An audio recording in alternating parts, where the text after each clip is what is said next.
release of NDRF fund to Karnataka because we are facing severe drought in Karnataka. ಕೊಟ್ಟಿಲ್ಲ ಇವತ್ತಿನವರಿಗೆ, ಅದು ಕೊಡಿಸ್ರಿ mister Yediyurappa, mister Basavaraj Bommai and 26-27 ಜನ ಎಂಪಿಗಳು ಈಗ.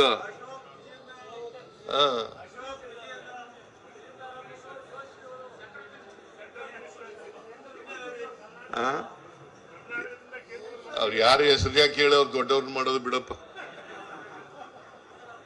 ಕೊಟ್ಟಿಲ್ಲ ಇವತ್ತಿನವ್ರಿಗೆ, ₹1 ಕೊಟ್ಟಿಲ್ಲ. ಇದು ಹೇಳ್ಬೇಕಾ ಬೇಡ? Should they not raise their hands, raise their voice? ನಿಮ್ಗೆ ಜನ ಓಟ್ ಕೊಟ್ಟಿರೋದು ಕಳಿಸಿರೋದು ಯಾಕೆ ಮತ್ತೆ? ತಲೆ ಕುಣಿಸಕ ಹಿಂಗೆ, ತಲೆ ಅಲ್ಲಾಡ್ಸಕ ಹಿಂಗೆ?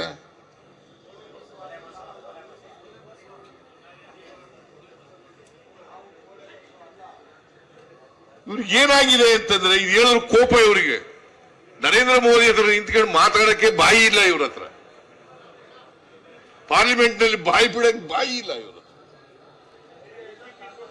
This is the position. ಇವರು ಅವರು ಹೇಳಿದ್ರು ಅಂತ ಹೇಳಿ ಪ್ರತಿಭಟನೆ ಮಾಡಕ್ ಶುರು ಮಾಡಿದ್ದಾರೆ. ಇವತ್ತು ನಾವು ಪ್ರತಿಭಟನೆ ಮಾಡ್ತಾ ಇದೀವಲ್ಲ, ನಾವು ಮಾಡಕ್ ಆದ್ಮೇಲೆ ಅದಕ್ಕೆ ಕೌಂಟರ್ ಪ್ರತಿಭಟನೆ ಮಾಡೋದು. But the people of Karnataka could understand the design of BJP people. ಅವರ ಕುತಂತ್ರ, ಅವರ ಜನವಿರೋಧಿ ನೀತಿ, ಅವರ ದ್ರೋಹ ಕರ್ನಾಟಕದ ಜನ ಅರ್ಥ ಮಾಡ್ಕೊಳ್ತಕ್ಕಂಥ ಶಕ್ತಿ ಇದೆ. ಇದು ಒಂದಾಯ್ತಾ? ಇನ್ನೊಂದು